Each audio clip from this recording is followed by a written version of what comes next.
It's not Happy New Year. It is. It is. God says to start New Year's now. Oh. Yeah, Happy New Year. I never. Yeah, Happy New Year. I think it was. Oh yeah, that was New Year. Oh yeah, Happy New Year, everybody. That's for the pagans. They're not pagans. Yeah. When Moses came out of Egypt, God says measure years from then, and it's around April time. So I never went for them with my dad on New Year. To be exact, it is in April the 1st. It's kind of. That's. And No, Satan knows that. That's why he said. it's kind of in between March and April and the New Year starts. Because Passover's kind of like the start of the New Year, just after. And that corresponds to the middle of March more than the beginning of April. What month would it be in the Jewish calendar? It would be Nisan, moving on to Abib. The big one. It's 2017, or is it 2016? As I said, we looked last week at the kind of, last week, the week before, at the last verse in the third this message. There is the patience of the saints who then keep the commandments of God and have the faith of Jesus.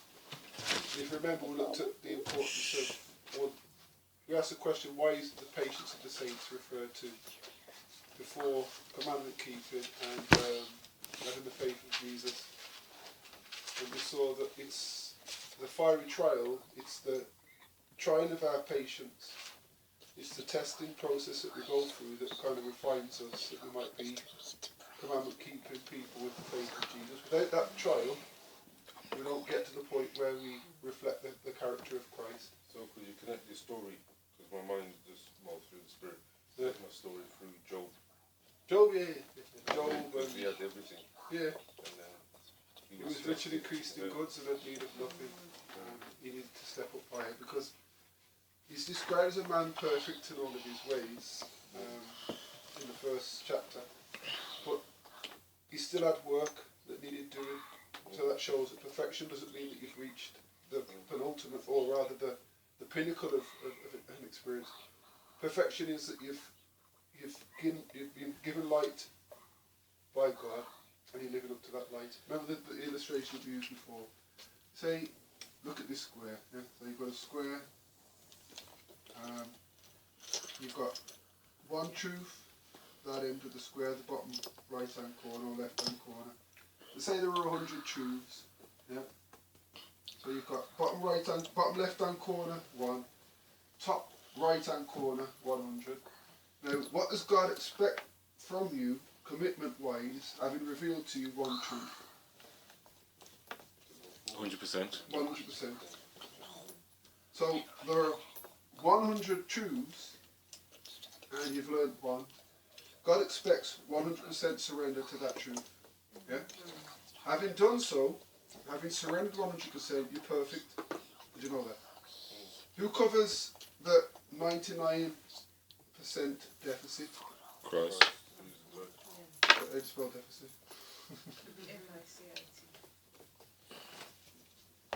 What was it? Okay, thank you. So, that's 100. In fact, we'll call that 1% truth.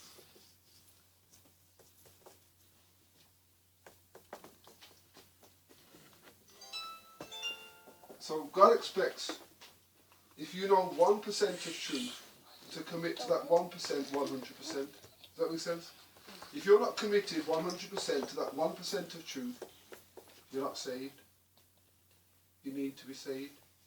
But if one truth comes your way, and you say, I'm going to surrender to that 100%, and who gives you the strength to do that? Christ. Jesus. So if you see a truth that you want to commit to, and you recognise that by God's grace you can commit to that truth 100%, you're perfect. The 99% deficit is made up by the character, is covered by the blood of the Lamb. But the thing that you've got to grasp as well is, in order to keep that 1% of truth, Jesus enables you to. Does that make sense? So I'll do it in this way, because this is very important.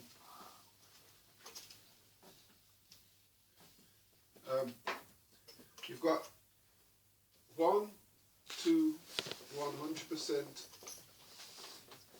truth. Yeah? So that's 1 to 100% truth, yeah? And you've got 1 to 100%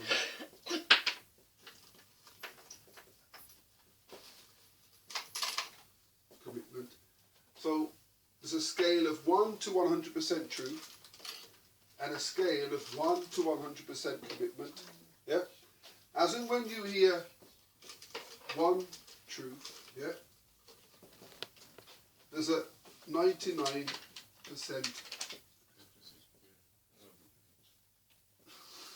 deficit. Almost spelled it wrong again.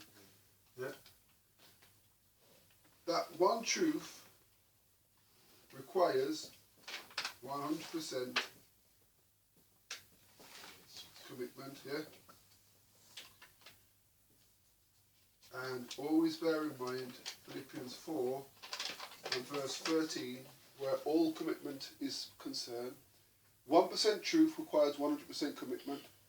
Requires Philippians 4:13. It says, I can do all things through Christ who strengthens me. Yeah? Now, 99% commitment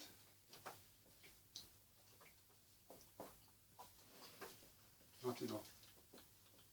Does that make sense? But having a 99% deficit when it comes to knowing truth isn't the same as having a 99%. Does that make sense? Follow the reasoning? So you can be committed 100% to one truth and you're perfect, but you could know 10 truths and only have 99% commitment and you're not saved. Does that make sense? So it's not how much you know, it's the commitment that you have or that you give to that which you know.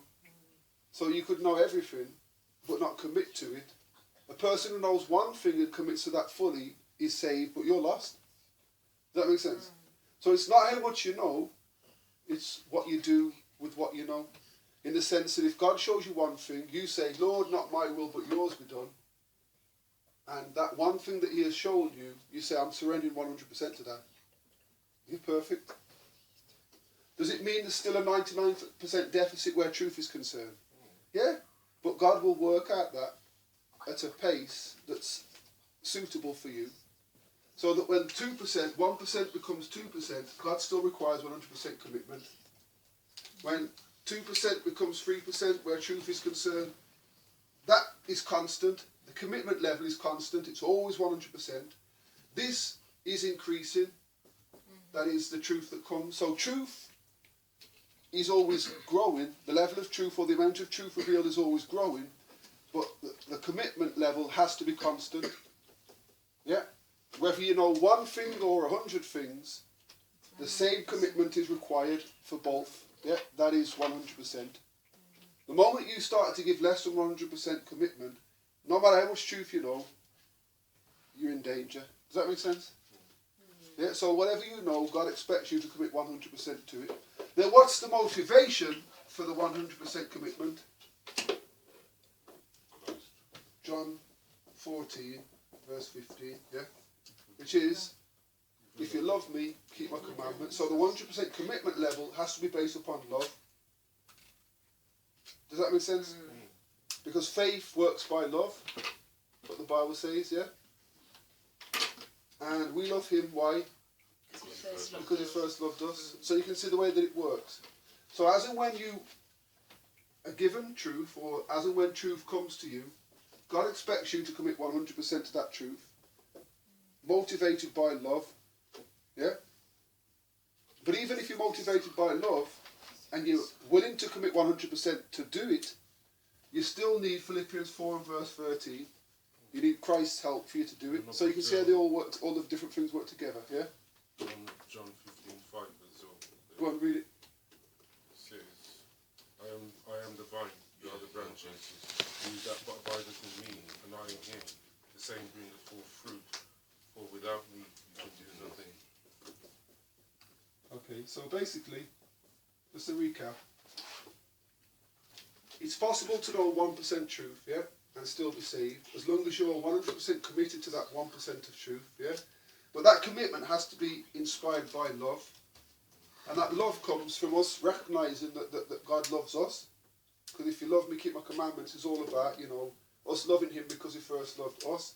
And we have to realise, even though we love him and want to commit 100%, without Jesus' help we can't. Does that make sense? So we need Christ's help to commit 100%, and our committing 100% is always based upon love, and our commitment is always 100%. But what happens is, the level of truth, the percentage of truth that you know, or that you're exposed to, will always be growing. So you're always learning new truths. But the same thing is necessary with every new truth. 100% commitment, based upon love, by the grace of God. That always is the same. Whatever truth comes your way, God expects you to commit 100% to it, based upon love or inspired by love. And it's Jesus who helps you to do it. Yeah. That's why it's so important that we keep our eyes fixed on Jesus, because that keeps the love constant. Yeah? Because remember, it's always a battle between loving God and loving the world. You know, that's what it says, love not the world. If you love me, keep my commandments. So you've got always a choice between loving God and loving the world. And when you're intimate with either, something is brought forth. You know, when I say intimate, I mean when you're close to God or when you're close to the world, something is always born of that. If you're close to God, if you're intimate with God in a loving relationship with him, sin is, or rather righteousness is born. If you're intimate with the world, sin is born. There's always a child. There's always something that comes forth that's conceived because of the relationship, whether it's with the world or whether it's with God. If it's God you're intimate with, in a spiritual sense, then what is born in your experience is righteousness. If you're intimate with the world, then what is born is sin, and sin, you know, brings forth death. Yeah? And that's the thing. That's why we have to keep our eyes fixed on Jesus, the author and the finisher of our faith.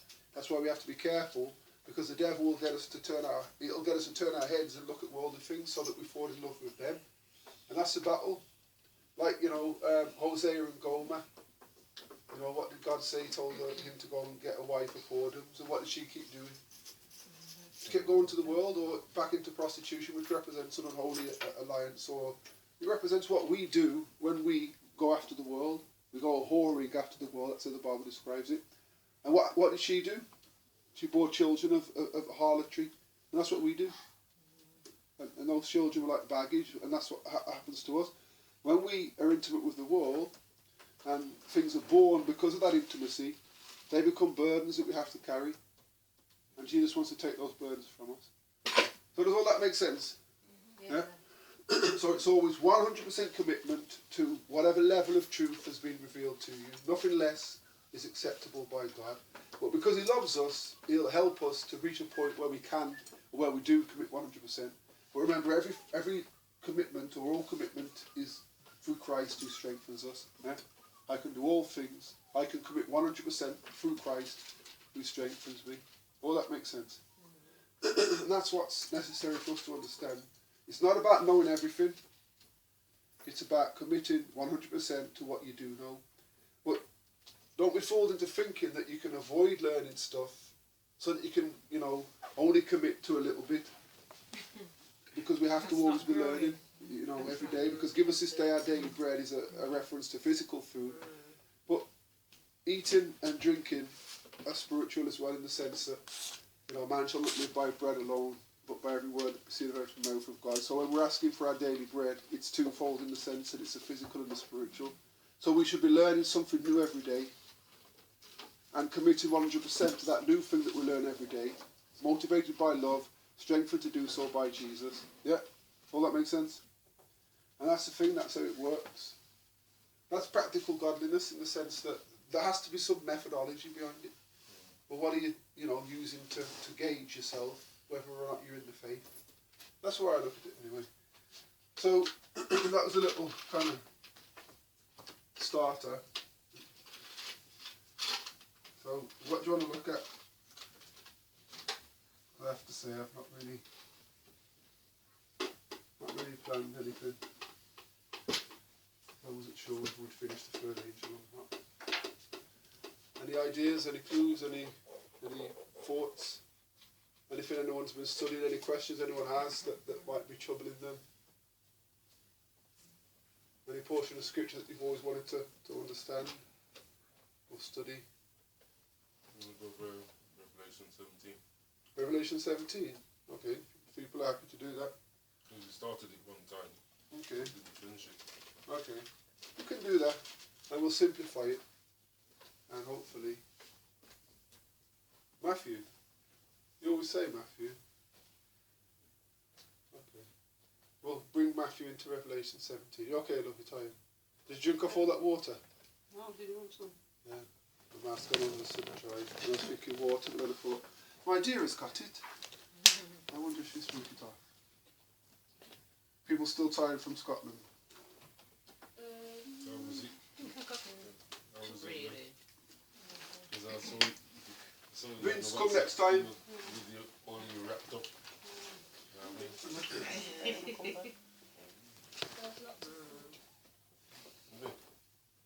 Vince, you'd like the food, trust me.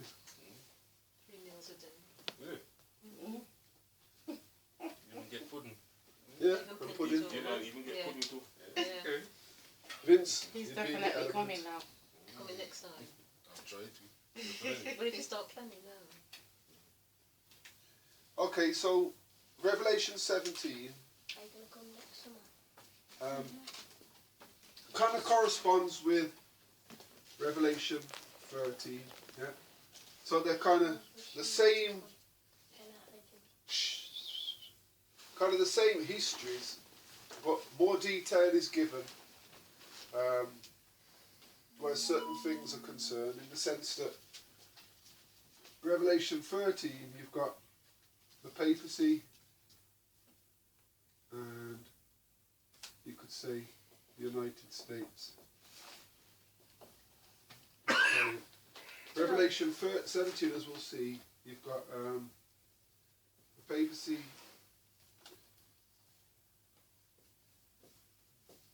USA, and I'm going to put others. So there's a bit more meat added onto the bone in Revelation 17. Though both chapters give a lot of information. Similar to, Daniel 2, you've got the statue. Daniel 7 adds to that which was revealed in the statue with a little more detail. And then Daniel 8 and Daniel 9 and 11 and so on and so forth. It's like repeat and enlarge. Yeah? And sometimes what the prophecies do, they'll introduce in one chapter a little snippet of something other than what was dealt with for the most part in that chapter. And then another chapter will basically amplify the snippet that was revealed. For example, certain events are described in Revelation 13 prophetically that are given more detail, or more detail is added in Revelation 17. Does that make sense? And that's what sometimes happens in Revelation 17. Say one chapter there'll be a little point made, but then thereafter there'll be an entire chapter dedicated to that little point. Yeah, and that's what they often wrote like. It was like Revelation establishes a massive truth, and in that massive truth is a little snippet of another truth, and then another chapter kind of opens up the snippet. Does that make sense? So it's like you've got massive truth and a little snippet introduced. Then another chapter turns that snippet into a massive truth. There's another snippet, and that's turned into, and that's how it kind of works. So you've got a whole truth and a little snippet. That snippet is expanded upon, and something else is introduced. Yeah. Then that snippet is expanded upon, and then something else is introduced. So it's like repeated, enlarged, repeated, enlarged, repeated, enlarged. Does all that make sense? And that's how often the Bible writers wrote, basically, especially John in his Revelation. And as you read through the book, you'll see that predominantly. So, we know the dumpling scenario where you can't swallow a dumpling whole, you've got to break it up into little sections or little pieces that you might chew it and swallow it without choking. There's a dumpling scenario. There is? Have you ever had a fried dumpling? Yeah. Did you eat it in one bite? No, Why not? because it tastes too nice. It tastes too nice, so you were eating it in little bits because it tasted so nice and you wanted to savour it. That's another good way of looking at it, in the sense that the verses are so nice. Take your time on them and eat them. That's a good idea. Good thought there. Thank you for that, Ellis. So verse 1 it says, there came one of the 7 angels, these are the 7 angels that were described in chapter 16, which had the 7 vials, and talked with me, saying unto me, come hither, I will show unto thee the judgment of the great whore that sits upon many waters. So verse 1 introduces us to an angel, and he is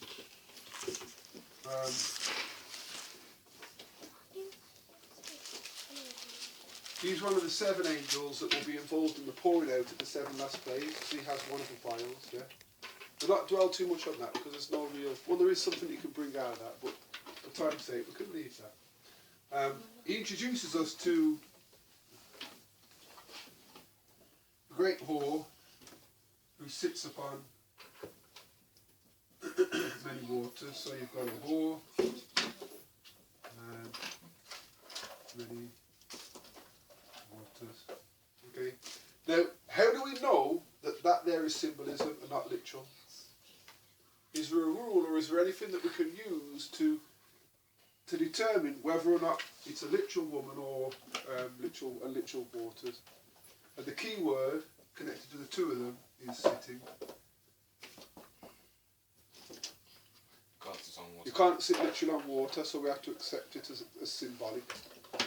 Because whenever anything revealed goes against the laws of nature, it has to be treated as a symbol. That's why when you see a lion with wings, it's unnatural, therefore it has to be a symbol. And as well, it's all part of a vision. And all dreams and visions, or parables and visions, are introduced as such. Does that make sense? So whenever a parable is used, whenever a vision is described, for the most part, the things described in the parable or the vision have a symbolic meaning. Does that make sense? But they can also be literal in the sense that you've got 7 last plagues in chapter 16. Some are literal, some are symbolic. Right? And if we ever go through that, we'll show you how you can determine the literal and the symbolic, differentiate between the literal and the symbolic. And it's a lot to do with what Delson said, in the sense that if something goes against nature, for the most part, almost all the time, it represents a symbol. Yeah. So a woman can't literally sit on water. If you're trying to sit on water, what happens? Sink. You sink. So we can look for Revelation 17 and verse 15 to unlock the symbol of the waters. If always Revelation 17:15. And he saith unto me, the waters which thou sawest, where the whore sitteth, are peoples and multitudes and nations and tongues. So this whore, whatever the whore represents, is sitting on people. You know, that she's being carried by, her weight is being held by, she's being supported by kingdoms, nations and peoples. Does that make sense? So whatever the woman represents, she's being supported by people. Does that make sense? Yeah. Now, who or what does a woman represent in Bible prophecy?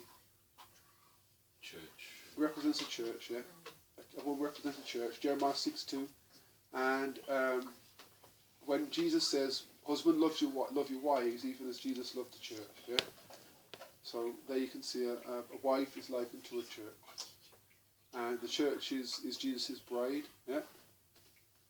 And so it's a church sitting on many people, or being supported by people. Yeah? So it's a system, a religious system being supported by people. Yeah. Now what kind of system is it? Is it a good one or a bad one? Consider the use of the word whore. Back to bad one. What does a whore do in a literal sense that can help us to understand the spiritual? Commits adultery. He's in an unholy alliance with many men, has many lovers, yeah? That makes sense? So basically, this whore, the woman described in Revelation 17 verse 1, the fact that the term whore is used means that it's a fallen church. Yeah? So it's a fallen church being supported by people, by the people of the world. Yeah? And what John is going to describe, or what John is having described to him according to Revelation 17 and verse 1, is the judgment of this system. A fallen church which is supported by the people. Yeah? So people giving their support to a fallen church, and that fallen church being judged by God. That's what the chapter is basically about. And what the chapter will do also is give us identifying marks that we might be clear in regard to who the woman is and who are her supporters. So the chapter is going to help us to understand who the woman is and who supports the woman at various times in the woman's history, as we'll see. Does all that make sense? Everyone clear of that? Sure? If you're not sure, anyone, and I'm talking to anyone, and have questions, never hesitate to ask them. Yeah? If you're not sure, don't think that it's a bad thing to ask questions. Don't think it's a bad thing to say, I'm not sure. Because at the end of the day, we can move forward as slowly or as quickly as we need to.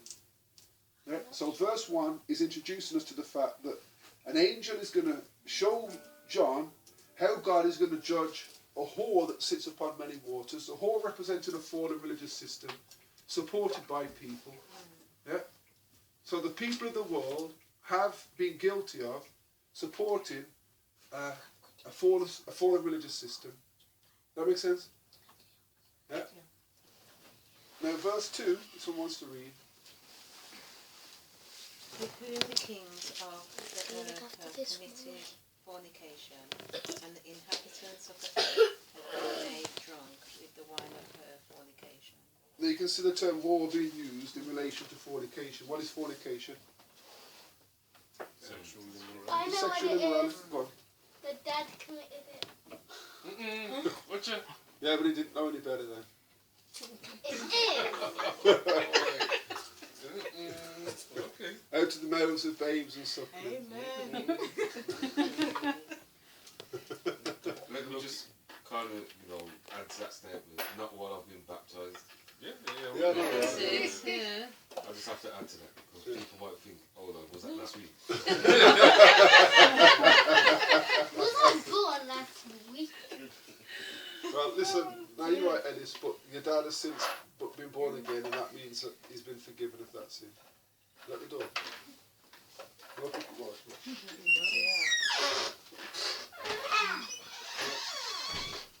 And that's the grace of God in action. You know, ding, your eyes will be like there. But anyway, so verse 1 talks about an unholy, or rather a woman being supported by the people of the world, the woman being likened to a whore. It represents the people supporting a fallen religious system. Verse 2 introduces us to the fact that kings have committed fornication with this whore. Now, fornication is an unholy alliance between two parties. Now, what does God always warn against? Which king was it who went into the holy place because he couldn't be bothered to wait for Samuel to come to offer Saul. incense? Yeah, King Saul, and he was rebuked heavily for that because it's a mixture of church and state, because he was like the state leader in the sense that he was the king. Yeah. But Samuel was the priest, so he dealt with the religious things. The king was meant to deal with civil matters and so on and so forth. Because Saul interfered with the temple and its services and kind of became a king priest, which, by the way, can only pertain to Christ, really. I know that Melchizedek is called the king of Salem and also the priest, but he was a type of Christ. But in Israel's sanctuary service, the priests had to always come from the Levitical line, and they weren't, you could say to a certain degree, members of the royal family because they were dedicated to the priesthood. Because of what happened in Exodus 32 in relation to the golden calf, the Levites refrained from the worship of the calf, hence they were blessed to be a nation of priests. Yeah? So King Saul doing what he did was rebuked hard by Samuel. And what was it? Who was the king who did it and got leprosy in his forehead? Was it King Uzziah? King Uzziah did. I'm sure it's King Uzziah did the same thing, and he received a leper. He became a leper. The leprosy started in his forehead, and that was a mixture of church and state, resulting in a mark in the forehead, which connects us to Revelation 13. Try and find the story. I'm not sure where it is, but I know it happened.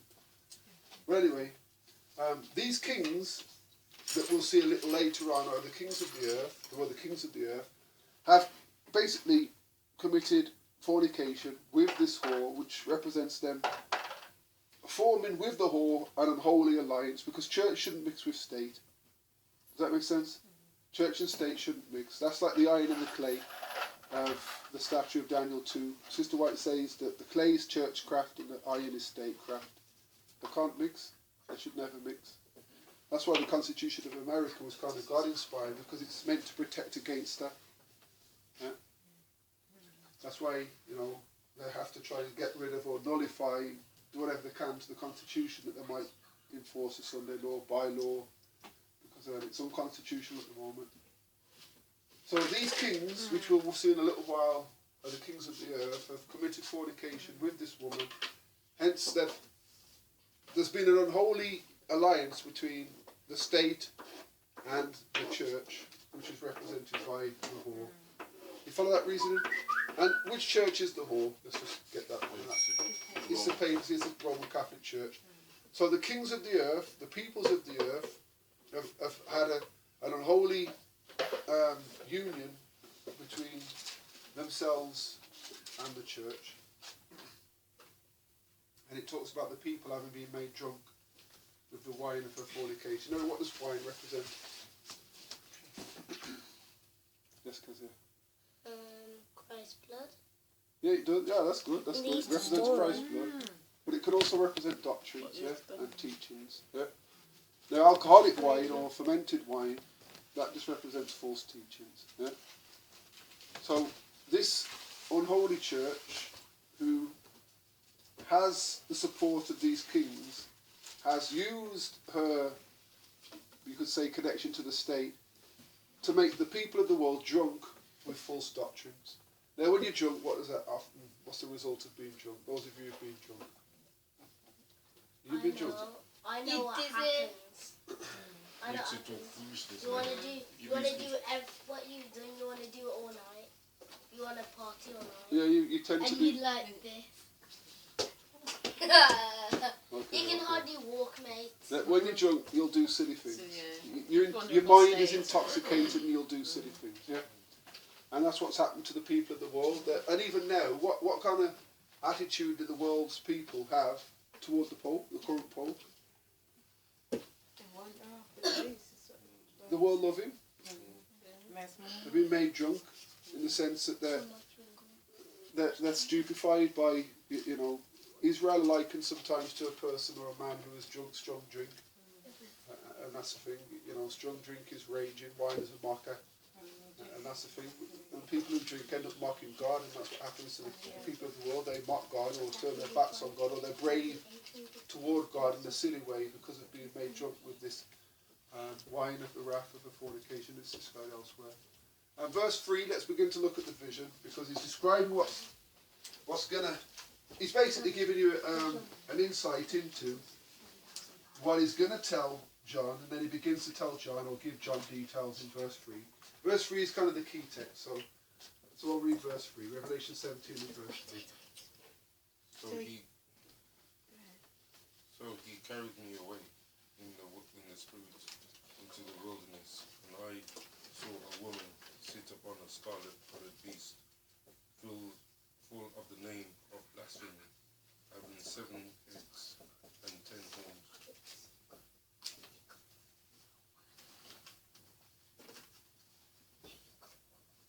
Read it again, so I can get the pieces there. So he carried me away in the spirit of the wilderness, into the wilderness. And I saw a woman sit upon a scarlet-coloured beast, full of names of blasphemy, having 7 heads and 10 horns.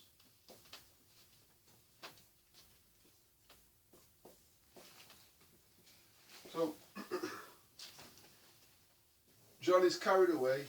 Yeah. That's very similar to, if you read, go to Ezekiel chapter 8 and verse 1.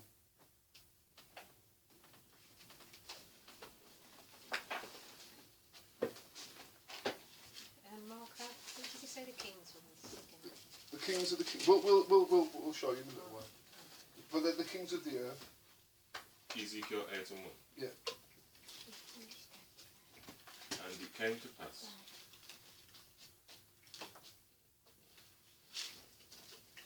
Go on. And it came to pass in the 6th year, in the 6th month, in the 5th day of the month, as I sat in mine house, and the elders of Judah sat before me, that the hand of the Lord God fell there upon me.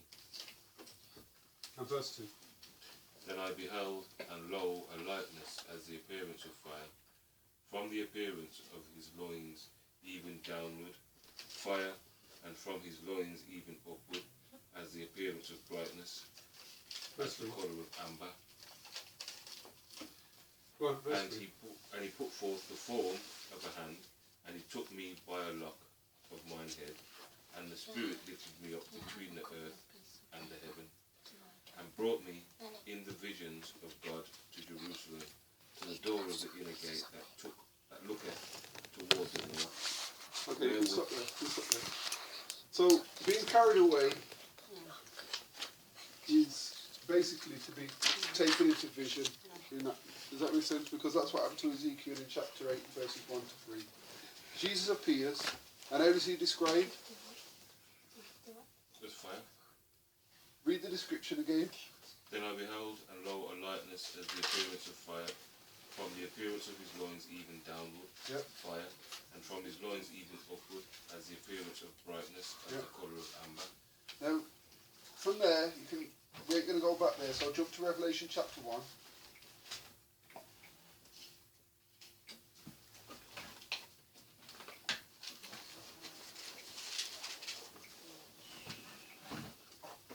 And read verses 13 through to 16. Revelation chapter 1, 13 to 16. We'll see the same person who comes to deal with Ezekiel comes to deal with John. That's why the book of Revelation is the revelation of Jesus Christ. You want to read it, Dels?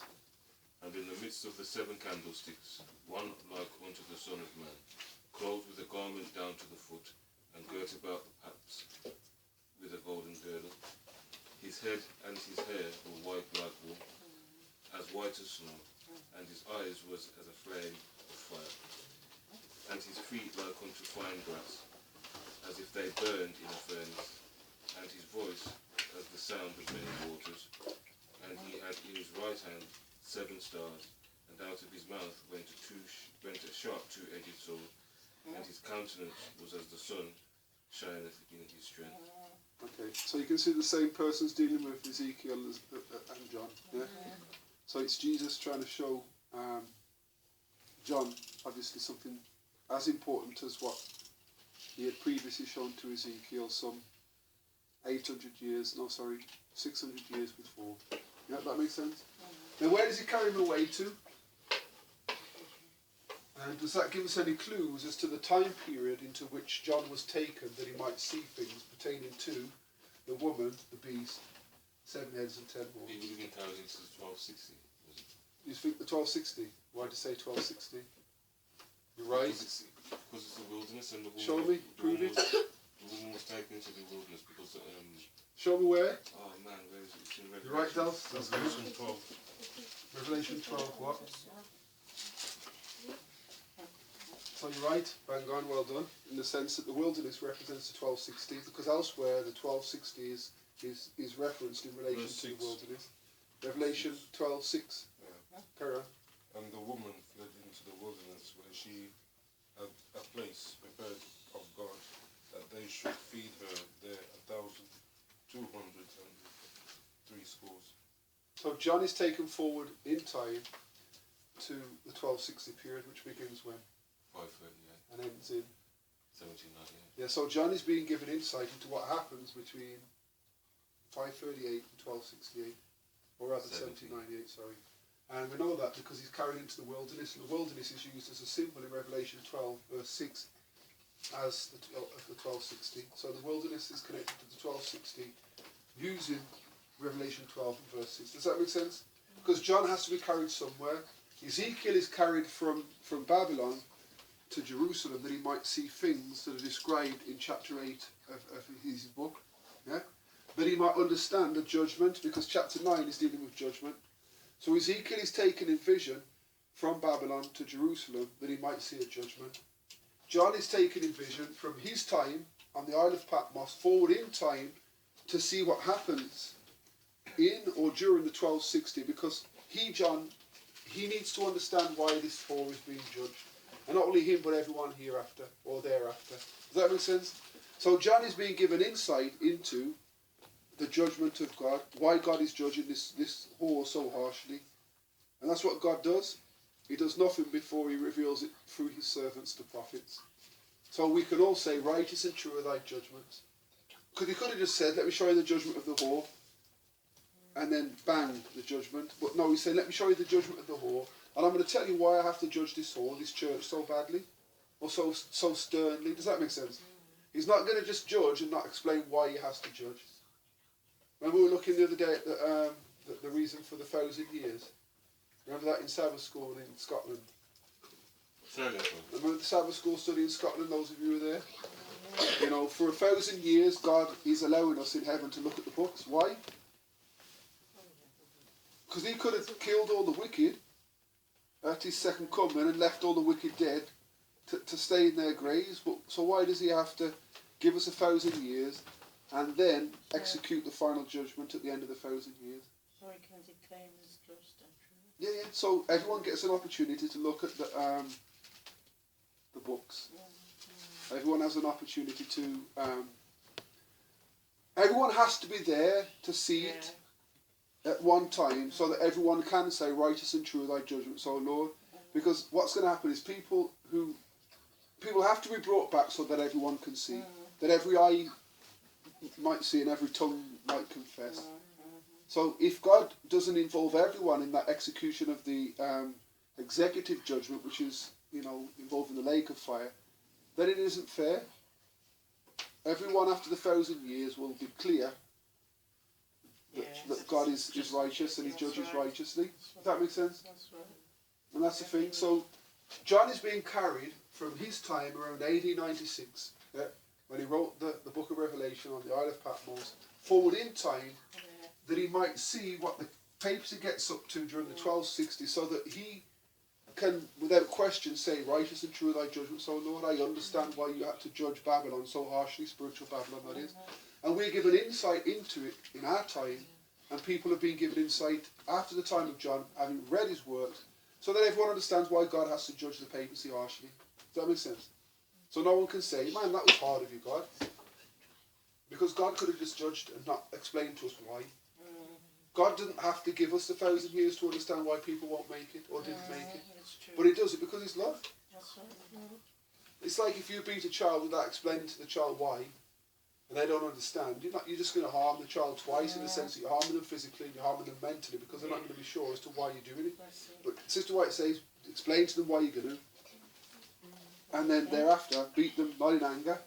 So it's like I don't know, how would you call it, a righteous beating, in the sense that they are going to not have any questions as to why they were beaten. My dad would beat me sometimes, I never knew why. My dad does. No, your dad doesn't beat you. That I know he doesn't, because I've seen him tell you and warn you time and time again. No, he does beat me, Dad. Yeah, Not always. only when you deserve it. I know that. And there's nothing wrong with that. I got beaten on here a few times because I was a good kid. I managed to get away with stuff, that's why. But anyway, so John is taken into the wilderness. So he's being given insight into what goes on in the 1260 or during the 1260 to a certain degree. And we'll see as we go through the chapter that he's given information that goes outside of the 1260. Yeah. So he's taken into the wilderness, which is connected to the 1260, and he sees a woman. And who is the woman we've already established? It's the papacy. Yeah. And also, a beast is described. The woman rides the beast. Yeah. Scarlet coloured beast.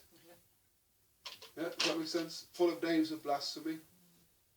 Now, go to Revelation, chapter 13, because remember, we have to couple Revelation 17 with Revelation 13. A beast is there described, coming up out of the sea. What's that beast represent? Turn to where, sorry. Revelation 13, read verses 1 and 2, please. And I stood upon the sand of the sea, and saw a beast rise up out of the sea, having 7 heads and 10 horns, and upon his horns 10 crowns, and upon his head the name of blasphemy. And the beast which I saw was like unto a leopard, and his feet were as the feet of a bear, and his mouth as the mouth of a lion. And dragon gave him his power and his seed and great authority. Now, what you'll see as you study these chapters is that the woman represents the papacy, but the beast also represents the papacy. Do you agree? That's what I'm going to say. Is the beast actually the beast and the woman, are they really the same thing? Because I know that the beast is the state, but then again the woman will run the state. Yeah, so basically what that is showing is that the papacy is both religious and political. Does that make sense? Remember, in Revelation, or rather Daniel chapter 7, it talks about the fourth beast being diverse from the other beasts, in the sense that they were state powers. The papacy is only the papacy in the truest sense when it's church and state. That's how the woman can ride the beast. You've got the religious arm and the political arm. Well, wasn't it you that was saying the other day that there was certain priests, Catholic priests, teaching American Politicians to do what things to about do. the green laws? Yeah, the green So, Sunday laws. If they're teaching them how to do certain things, then they're just exercising Catholicism, really, aren't they? As a politician. Yeah. Remember, the papacy is only the papacy in the fullest sense when the church and the state are united. Yeah. Remember, the deadly wound of Revelation 13 is the taking away of state power from the Vatican. Does that make sense? So the dragon gives the papacy, as described in Revelation 13, his seat, his power and great authority. That's when church and state united in 538. Yeah. When in 1798 the French dissolved the papal government, that's when state power was taken away from the Vatican, and that's what the deadly wound is. The deadly wound is a removal of state power from the Vatican. Can you say that again? Yeah, of course. Could you just talk about the woman being both the... Okay. No, but just you might as well say it's just church and state. Yeah. Which is more.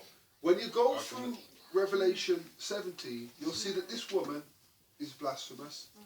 When you read about the beast in Revelation 13, you'll see that the beast has names of blasphemy. Yeah? So both the woman and the beast are blasphemous. Both the woman and the beast persecute the saints. Both the woman and the beast continue for 1260 years. Both the woman and the beast adept in, so when you look at the identifying marks of the beast described in Revelation 13 and the woman described in Revelation 17, they're synonymous, they're the one in the same. So you have to ask the question, how can the woman which represents the papacy ride the beast which represents the papacy? It's just a representation of church and state unified. Who is controlling who? The woman is controlling the beast. Yeah, because if you ride a horse, the horse isn't the one controlling. The one who rides controls. So it's the religious side of the Vatican controlling the state. That's why it says I would put state there instead of the papacy. Yeah. Because that's confusing. Yeah. That makes sense? Yeah, that makes sense. Yeah. Now we know what is blasphemy? How do you define blasphemy? Jesus did two things that were described as blasphemy by the Pharisees. Forgive sins. The power to forgive sins And claim to be the Son of and claim to be the Son of God. Yeah. So does the Vatican do that? Yes. Does it say that it has power to forgive sins? Yes. Does the confessional system? And does the Pope claim to be God on earth? Yes. Yeah. Vicarious Filii Dei, speak with the Son of God. And there are other titles that he has, Pontifex Maximus and so on and so forth. And, Pope Boniface VIII said, he's God on earth. So that there are a large number of popes who claim to be God. So does the Pope... No, don't forget, if you go look at Revelation 13, verse 2, it says that the dragon gave power to the beast. So, as Jesus is the Son of God, the papacy has to be the replica of the Satan's son. Yeah. Satan's son. Yeah, of course. Let me show you a timeline that proves so that. the dragon is Satan. Yeah. But in the context of Revelation 13, the dragon represents Rome. The dragon, it represents two things. It represents Satan, it represents Rome. Does that make sense? Rome is likened to a dragon, because in Revelation, or rather Daniel chapter 7, what's the first beast that comes up? It's a lion. What does that represent? Babylon. Then after that comes a bear. What does that represent? Medo-Persia. Then following the bear is a leopard, which represents Grecia. Then a dragon comes up, and that represents Rome. So historically it represents Rome, but spiritually, pagan Rome, yes, that's right, Anne. So historically the dragon represents pagan Rome, but spiritually, in the truest sense, the dragon represents Satan, that old serpent and the dragon. That's how he's described in Revelation chapter. So historically it represents pagan Rome, but spiritually, in the fullest sense, it represents Satan. Yeah? Because remember, in the very beginning of the tree, in Genesis chapter 3, the serpent, you can also use the term dragon. You can translate, the Hebrew can translate into either serpent or dragon. And dragon, the Hebrew can, so it depends on how you translate it. It can be either serpent or dragon. So where Eve was concerned, Satan used a dragon or a serpent as a medium. Where we, the church, are concerned, because remember Eve represents the church, the dragon still uses a serpent, or rather the devil still uses a serpent or a dragon. And that's either pagan or papal Rome. Does that make sense? Is that clear? Yeah. So the dragon can represent Rome in an historical context, but in the fullest sense, the dragon represents Satan. Yeah? But is Satan really a dragon? So the dragon is just a symbol of Satan, or a symbol of something that Satan has used. Yeah? Leviathan is likened to Satan. If you read through the book of Job, you see Leviathan described there. And that, in that context, represents Satan. What did you say? Leviathan. Yeah, it's a big sea creature that's described in Revelation chapter, or rather Job, I can't remember the chapter, but if you read through the book of Job, you'll see it described. And when you look at what Sister White says in relation to the creation week, she talks of the sea creatures and describes them as Leviathan. So Leviathan is a literal creature that's used to symbolise Satan. So we've looked at what carried away represents, we've touched on what into the wilderness represents, we've looked at what the woman represents as well as the beast, we've touched on what blasphemy represents. It has also 7 heads described.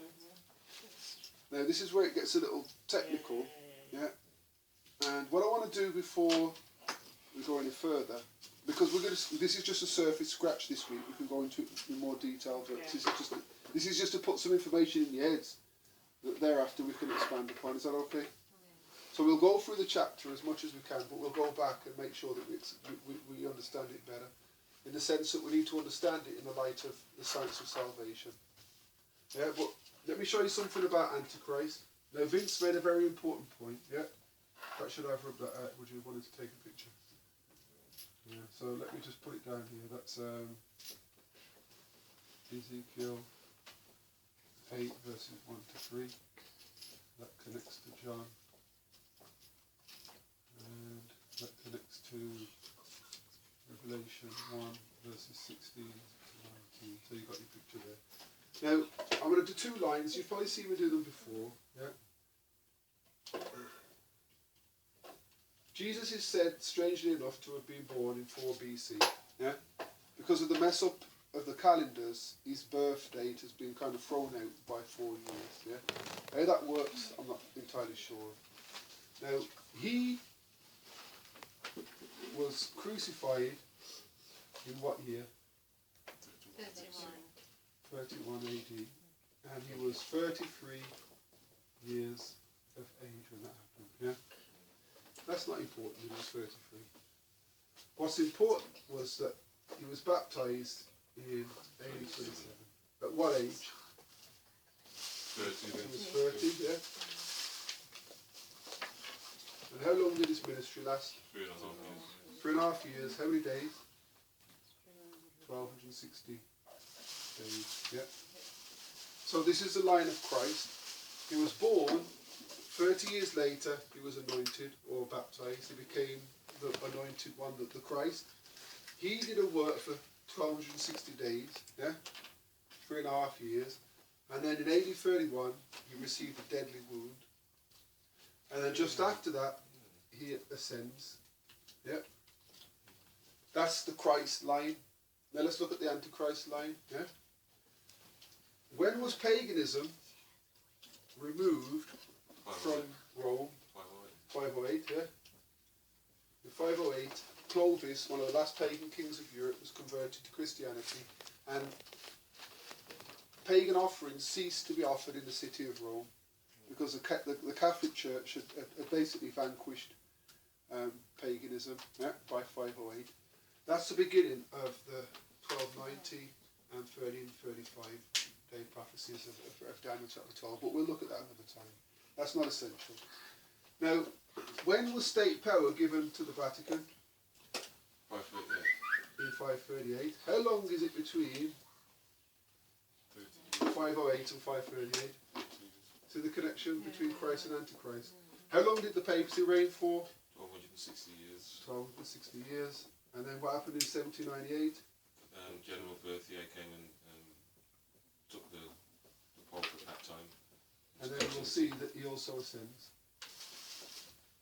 So Christ line, born 30 years preparation, anointed 1260 days of ministry, deadly wound, and then he ascends. Can you explain the papacy's ascension? Yeah, I'll explain the ascension.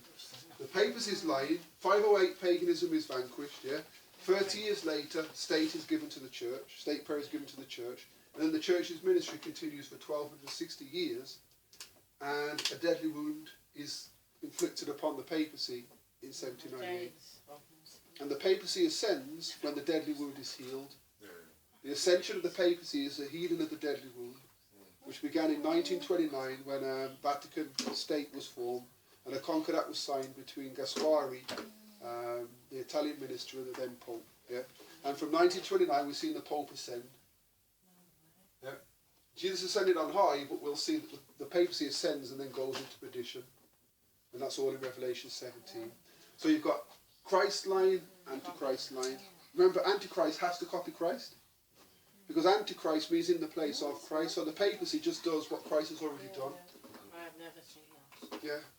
Remember, Satan said, I will be like the Most High. So the Vatican is Satan's counterfeit of Christ's ministry. Or rather, the papacy, what it does is a counterfeit of what Jesus has done. To cloud the people's minds in relation to what Jesus is and who Jesus stands for and what Jesus stands for and so on and so forth. So that makes sense. That's why it's called the mystery of iniquity. This is the mystery of godliness, Christ's line. So we'll put that mystery of godliness. Yeah. And the bottom one is the mystery of iniquity. Yeah. The mystery of godliness is God becoming a man. Yeah. So get this, the mystery of godliness is God becoming a man. The mystery of iniquity is man becoming a God. You see the reverse. Could you then say, you know, before the second coming, Yeah. you know that Satan is coming, yeah? Yeah. But he's coming as the God of this Yeah, world. yeah. So what, he will go to the Vatican to be Son of God. And the papacy will ratify it. The Pope at the time will ratify Satan's personification of Christ as being legit. And that's the crowning act of the deception. Is Satan coming along and posing as Christ and saying that these people who are keeping the seventh day holy need to be destroyed for world peace to be achieved. Great controversy again describes all of that in detail. So the mystery of godliness is man becoming, or rather God becoming man to save us. The mystery of iniquity is a created being, it started with Satan, wanting to become God.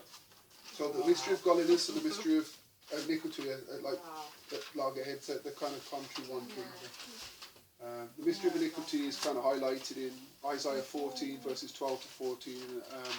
I think it's Ezekiel 28 from around verse 13. That was in Eden, the garden, and so on. Speaking of Satan.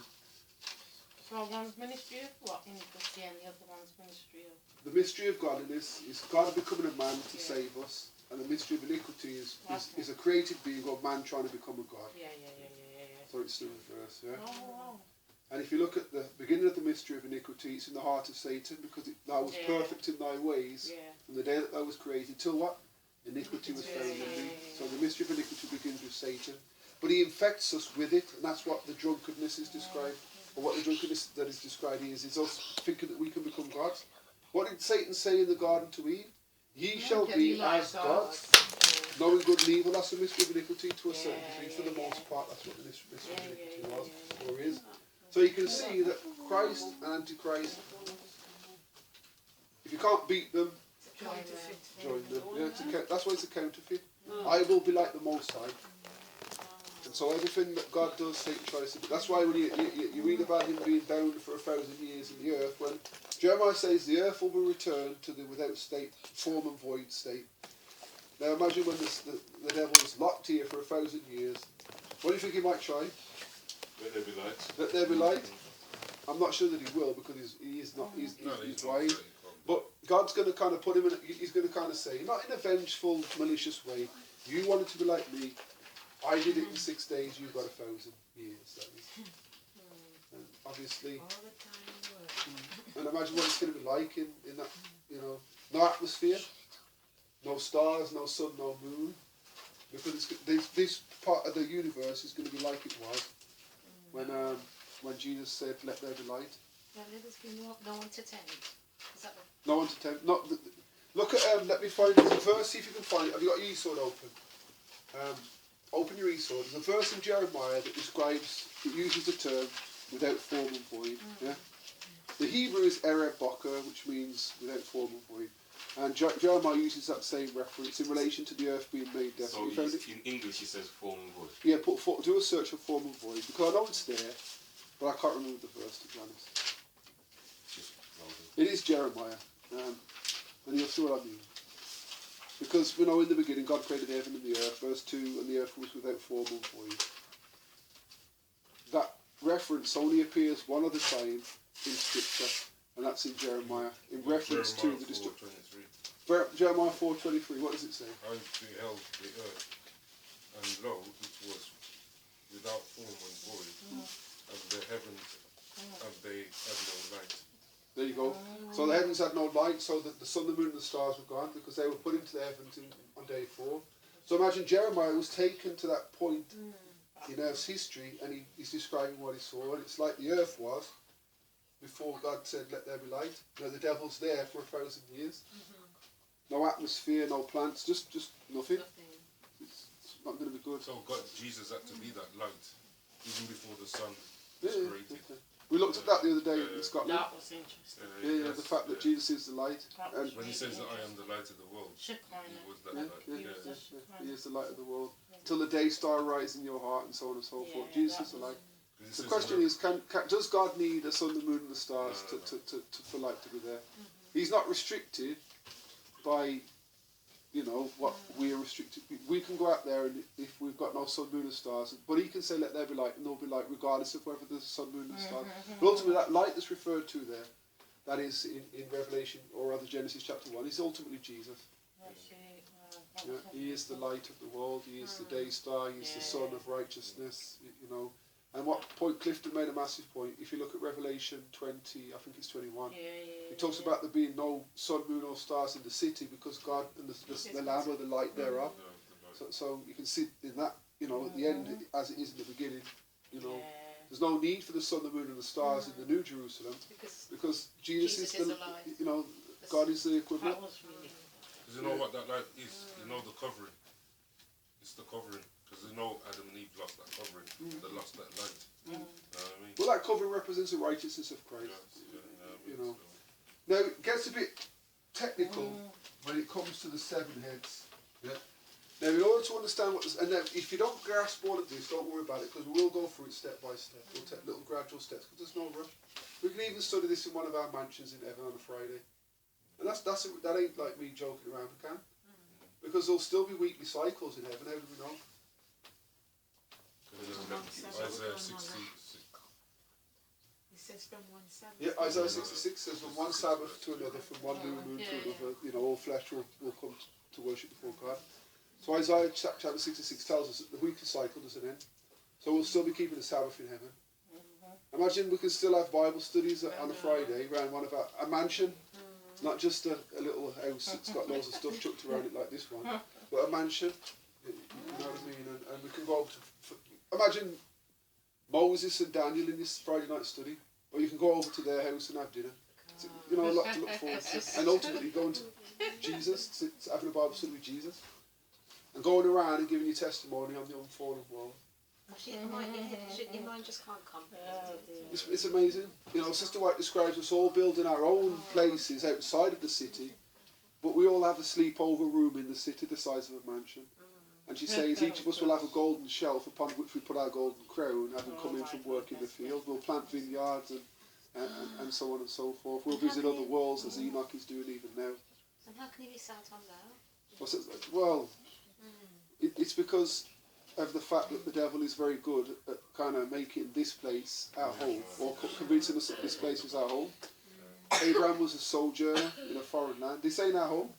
We shouldn't fit in. We're just passing through. We're just passing through. We're just passing through, and we're on our. Because remember, this place is going to be regenerated. That is the earth, and God's going to live here. You know, He's going to relocate from wherever heaven is to where we are in this very, this dot of a planet. This grain of sand in the universe is going to be where the God of creation lives. And Jesus has stepped into creation, having become a man forever. That's why Emmanuel means God with us, not just for the 30 years or the 33 years that he was on the earth, but forever. Jesus is God with us. Oh, he's still going to be... Oh. What's that? He said man, he's going to be man forever. Yeah, he's going to be a man forever. In the glory. He's got the only scars that will remain after sin are the ones in his hands, his feet, and his side. So countless generations afterward are going to say, what are those scars in your hands? And he's going to say, come over here, Norman, and help me tell the story of redemption. A lot of things to look forward to. And Sister White, in Great Controversy, says that when Adam rises up, he's about 15 feet tall. And everyone else around him is kind of small in comparison. But she says that we'll grow up into the same stature as Adam. We'll be like children to him. But then eventually we grow up to... And she says that Jesus is about... Adam's up to Jesus' shoulder. And she talks of the scene that the kind of... The sea of glass got Adam there, and he clocks Jesus for the first time. Because remember, he was 950 when he died. Was it 930? From when he sinned, he never saw Jesus face to face again. Imagine that sea of glass scene where Adam sees him for the first time after almost 1,000 years. And it's been more than that, but the time from... Yeah, but it's a bit deep because of the death. He's going to wake up when the resurrection happens as though, like we woke up this morning after falling asleep last night. An instant thing. Imagine when he sees Jesus. The two of them unite. The first and the second Adam. It's amazing. She says in some of her writings that the New Jerusalem travels back to heaven and Adam stands next to Jesus, just up to his shoulder in height, and he's just above us all, most majestic. And we get to meet our guardian angels and the sea of glass. Let's not miss out. But anyway, 7 heads. Now, we're just going to touch on a few things regarding the 7 heads. What time is it now? We need a quarter to. Quarter to 10? Alright, then we'll finish in the next 10 minutes. Now, this takes a bit of getting round with your head. If you turn to Revelation 17 and you read verse 9 and 10.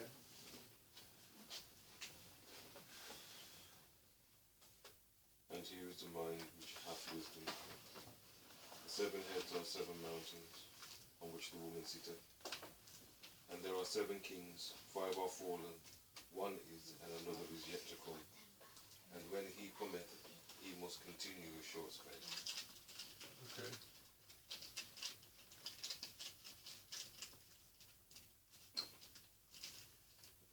So the 7 heads are likened to mountains and kings. Yeah. Now, who sits upon? The woman sits upon the 7 mountains. So what relation, or what relationship do you see between the mountains and the woman? The support. The woman is supported by 7 mountains. Now, how many mountains is Rome built upon? 7. That's one literal thing that you can apply it to. Rome is built upon 7 hills. Yeah. But the woman sits upon these mountains, who are also 7 kings. Now, the woman is said to have sat, or to be seated, in verse 1, upon the waters. Yeah. So she's described as sitting on waters and also mountains. So what does that say about the mountains and the waters? It's anonymous. It's synonymous in the sense that the mountains, which are also 7 kings, constitute the world. Does that make sense? Because Revelation 17 and verse 15, verse 1 tells us that the woman sits upon many waters. And Revelation 17 tells us that those waters are the nations and so on and so forth. So basically, because of the way the kings kind of guide the minds of the people, they will give their power and authority and their support to this fallen religious system. So the mountains upon which the woman sits teaches us that the kings, whoever these 7 kings are, have been responsible for supporting the woman. Now this is where it gets technical. How is it described as 7 kings, or the 7 heads? There are also 7 kings. 5 and 4 there. 5 or 4. Now Vince, you probably know this, so I'm going to ask you to. One is, yeah, and one not yet come. Okay? So, these kings or kingdoms have been responsible for supporting the fallen religious system that's encapsulated in the papacy. Does that make sense? Now I want you to bear in mind that the beast upon which the woman sits represents the state side or portion of the papacy. Bear that in mind. Does that make sense? Yeah. Yeah? So these 5 kings, or 7 kings should I say, go on. Yeah, sorry, could you backtrack? Could you Okay. explain again? Of course, yeah, of course. So the woman sits upon these heads because the heads are likened to mountains. So the mountains play a supporting role. The mountains or the heads, which are referred to as mountains, also represent kings or kingdoms. Yeah. It says that 5 have fallen, that 1 is, and there's 1 that is not yet come. Does that make sense? So we're looking for 5 kings or kingdoms that have supported the fallen religious system. We're looking for 1 that's currently supporting the fallen religious system, and we're looking for a kingdom that's not yet come that supports the fallen religious system. Does that make sense? Now, have we in the books of Daniel and Revelation any insight into kingdoms that have supported the fallen religious system? Consider Daniel 2, Daniel 7, Daniel 8. You talk literally about the image. You're talking the 5 fallen have to be. No, hold on. The first one is Babylon. Yeah, because that's the first kingdom referred to in Bible prophecy that supported the fallen religious system. So you got Babylon, Medo-Persia, Greece, pagan Rome, and papal Rome. So they have to be the 5 fallen. Yeah. And the one that is has to be the United States of America. Revelation 13 verse. Yeah, because Revelation. In fact, let's look at. Let me show you how you can work this out. Look at Revelation 13 and verse 2. We're almost finished. I want you to show me from Revelation 13 and verse 2 5 kingdoms that have fallen, considering that the papacy received the deadly wound that constitutes its fall. So look at verse 2. Let's read the verse. I want you to show me 5 kingdoms that have fallen. Revelation 13 and verse 2. Sorry. And the beast which I saw was like unto a leopard. Is that one? Yeah. So Yeah. we've got leopard. Yeah. Yep. That's one. We're looking for 4 more. And his feet were as the feet of a bear. Bear. Which kingdom? Medo-Persia. That's right. Is that fallen? Yes, yes. And his mouth as the mouth of a lion. Yep. And big. Yep. And the dragon gave him his power and his The dragon. seat. The dragon, as he says, is Historically, it's pagan Okay. Rome. So there's 4. In verse 2, where's the 5th? This is the hard one to find. The 5th is the beast. Yeah, there you go, Vince. You knew it already. The 5th one is the beast. It's the composite beast Did you itself. say that? No, the beast itself. At the beginning, Because and look, the let beast. me draw this for you, Norma. You've got feet of a leopard. Yeah. Don't forget the beast is church and state. No, sorry. You've got the feet of a bear, Yeah. body of a leopard, mouth of a lion. Yeah. And you've got the dragon giving him his power and seat and great authority. The different parts of the beast are kingdoms in and of themselves. Yeah. So you've got Babylon, Medo-Persia, Greece, and Rome. But that beast itself is a kingdom in the sense that it represents the papacy. The Does that make sense? controls the Because remember, that beast is the same one described in Revelation 17 upon which the woman sits. So, mouth of a lion, Babylon. Feet of a bear, Medo-Persia. Body of a leopard, Greece. The beast itself, made up of different other beasts, is the papacy. And the dragon is pagan Rome. So there's the 5 that have fallen. Yeah? It's Babylon, Medo-Persia, Greece, pagan Rome, papal Rome. They've all fallen. Correct? Yeah? So, Babylon, Medo-Persia, Greece, pagan Rome, papal Rome. They're the 5 that have fallen. Those kingdoms have been responsible for supporting the false religious system that's represented by the woman. Does that make sense? Yeah. Babylon, Medo-Persia, Greece, and pagan Rome have all supported the religious system set up by who? By Nimrod at the Tower of Babel. Which is God trying to become, or rather man trying to become a god. Because that's what Nimrod tried to do. Tried to be a god. Does that make sense? Like Satan did before him. So Nimrod tries to be a god at the Tower of Babel. That religion is thereafter supported by Babylon, because who founded Babylon? Nimrod. It was called Babel in his day, but it's still Babylon. So that religious system that was set up at Babel by Nimrod is supported by Babylon, Medo-Persia, Greece, pagan Rome, and eventually papal Rome. Those kingdoms have all fallen. What kingdom now that is guilty of supporting that fallen religious system? Look at Revelation 13 and verse 11, read verse 11. And I beheld another beast come up out of the earth, and he had 2 horns like a lamb, and spake like as a dragon. Yeah, spake like a dragon. Who is the dragon? Could be pagan Rome, but in this context, pagan Rome was already gone, so it has to represent Satan. So that's the United States coming up and speaking like a dragon. Hence, the United States supports the fallen religious system in the sense that it speaks as a dragon. You follow that reason? So there's the one that is. So who are the 5 that have fallen? Babylon, Medo-Persia, Greece, yeah? Think of the 2 P's, pagan and papal. Pagan Rome comes first, then papal Rome comes after. And who is supporting the fallen religious system now? The United States, yeah, the United States. And if you look at the United States, they're run by senators. You look at the architecture of their Capitol dome, it's all based upon St. Paul's Cathedral and so on and so forth, or rather St. Peter's Basilica. And so it's like they're Republican, they're Democrat, it's all based upon the Roman system. So you've got Babylon, Medo-Persia, Greece, pagan Rome, papal Rome, 5 have fallen. The one is the United States. Yeah? Because it speaks as a dragon eventually, it supports the fallen religious system. Yes, no? It's all about yet to come. The one that is yet to come. What is the one that's yet to come? Papacy. Think Oh, about no, it. New World Order. It's basically the whole world wandering after the beast in Revelation 13. Look at Revelation 13 and verse 3. And I saw one of his heads, as it were, wounded to death. When's that? 1798. 1798, then carry on reading. And his deadly wound was healed. When's that? If the deadly wounds are taken away of state power, the deadly wound healed is what? 1929. Given his back. No, that's the Give beginning him of the healing process. No, give him back his state. Oh, power. 1980, 1990, 1990. Not even that, not even that. No. That's the beginning. Because the healing look, remember when I chopped my finger with the saw in Scotland? What happened first? He bled.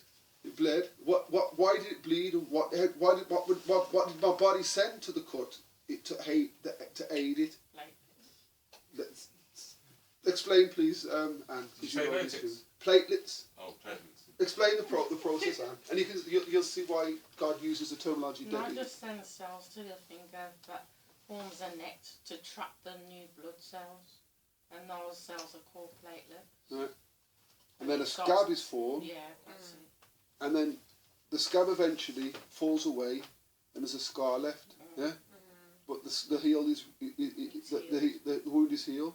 So every healing process is a gradual one. In 1929, that was when the platelets were sent, in the sense that the net was put in place so that the wound or the church and the state separation began to change, if that makes sense. And eventually, when the process is finished, church and state are united, and the papacy becomes the papacy as a whole again. Does that make sense? So every healing process is gradual. That's why we're given the symbol of a deadly wound, being healed. You know, no wound is healed in an instant. It's always a gradual process. So in 1929, the process began, and it's been gradually getting, you know, the healed more and more as we've gone by. So when was it healed? It's not. If it was healed now, we'd be under pressure. Okay, because I thought you was trying to allude to The healing of the wound is when the image of the beast is formed, when Sunday law is enforced, because that's when the churches basically give their, or the state again gives its power and authority to the beast, and they reign as 1 hour with the beast, the kings of the earth, that is. Yeah. Now the 10 horns. If you look at the 10 horns, they're the kings of the earth. The 10 horns is basically the 7th king. They're basically the 7th king. And we'll look at this in more detail next week because time is almost gone. When you look at the identifying marks in relation to the 10 horns, it's the same as the 7th head. Yeah, so the key to unlock the 7th king, or the 7th head, is the 10 horns. And I'll show you that clearly next week. That makes sense? Yeah. But one thing I want to close on, read the verse that follows the 5 have fallen, one is and one is not yet come.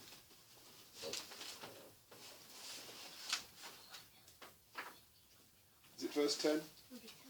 Oh, it's 17. 17:10. Sorry, Dale. Still looking for it. Sorry, Dale. Sorry. My fault. I often do that. I jump between. And there came 7 kings, 5 have fallen. Yeah, carry on of from there. these, and the other is not yet to come. And when he cometh, he must continue a short space. And the beast that was, and is not, even he is the 8th, and is of the 7, and goeth into perdition. Okay, so there's an 8th one that's of the 7 that goes into perdition. Who's that? Got it wrong again? That's the papacy. I'm going to show you how to unlock who the 8th one is very quickly, then we close. Go to Daniel. In fact, go to, in your mind, go to Daniel chapter 7. How many horns are on the dragon? 10. A little one comes up, and what does he do? Gets rid of 3. Where does the little one come up out of? One of the horns. Who backs him? The 7. Yeah.